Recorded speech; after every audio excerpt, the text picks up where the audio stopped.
मृतक मंजिल hotel black रोज। भाग 1। अजनबी होटल। रात के 11 बज चुके थे।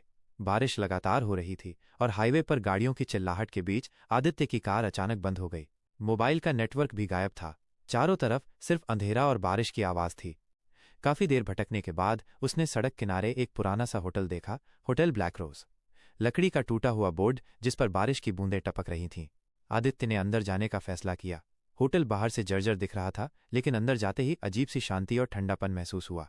रिसेप्शन पर बैठी एक बूढ़ी औरत ने बिना कुछ पूछे बस उसकी तरफ देखते हुए चाबी पकड़ाई और बोली, कमरा नंबर 306, ऊपर तीसरी मंजिल।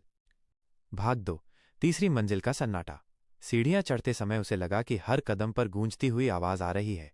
तीसरी मंजिल पर पहुंचकर उसने देखा पूरा कॉरिडोर सुनसान था। पीली टिमटिमाती बल्ब की लाइट्स, दीवारों पर उखड़ा हुआ पेंट और दरवाजों पर अजीब से खरोंच थे। 306 नंबर कमरे का दरवाजा खुलते ही ठंडी हवा का झोंका आया। कमरे में पुरानी लकड़ी की अलमारी, टूटी खिड़की से आती सीटी जैसी हवा और एक बड़ी सी आईना मिरर थी। वो थका हुआ था, इसलिए बिस्तर पर लेटते ही सो गया। लेकिन आधी रात को अचानक दरवाजे पर 3 बार जोर से दस्तक हुई। उसने घबराकर पूछा, कौन? बाहर से धीमी औरत की आवाज आई, कमरा 306 यही है ना? भाग 3। अजनबी महिला। दरवाजा खोलते ही सामने सफेद साड़ी में भीगी हुई एक औरत खड़ी थी। चेहरा उसके लंबे गीले बालों से ढका हुआ था। उसने धीरे से सिर उठाया और बोली, मैं भी कभी इसी कमरे में ठहरी थी। उसकी आंखें गहरी काली, बिना पुतली के थीं। आदित्य डर गया और दरवाजा बंद करना चाहा, लेकिन औरत ने अपना हाथ दरवाजे के बीच में फंसा दिया।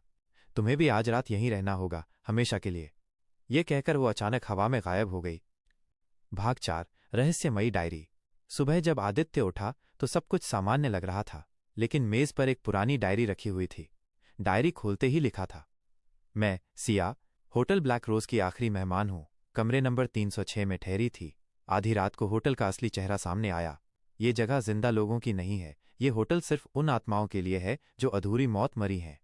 पन्नों पर खून जैसे धब्बे लगे हुए थे। भाग 5। ब्लैक रोज का सच। रिसेप्शन पर बूढ़ी औरत से पूछने गया तो उसने डरावनी हंसी के साथ कहा, जो भी तीसरी मंजिल पर रुकता है वो वापस नहीं लौटता।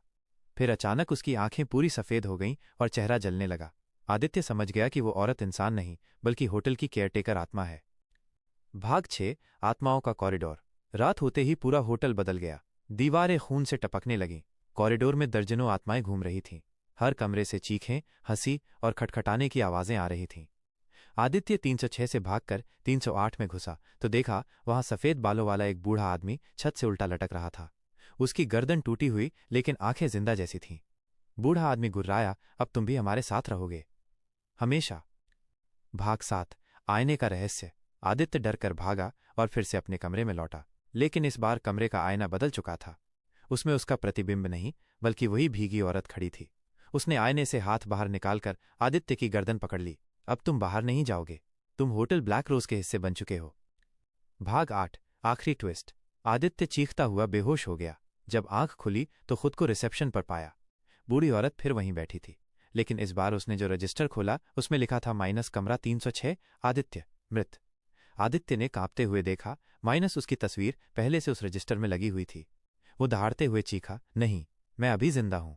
तभी दीवार के शीशे में उसका चेहरा दिखा, लेकिन उसमें आंखें खाली थीं। वो अब इंसान नहीं, होटल ब्लैक रोज की एक और आत्मा बन चुका था।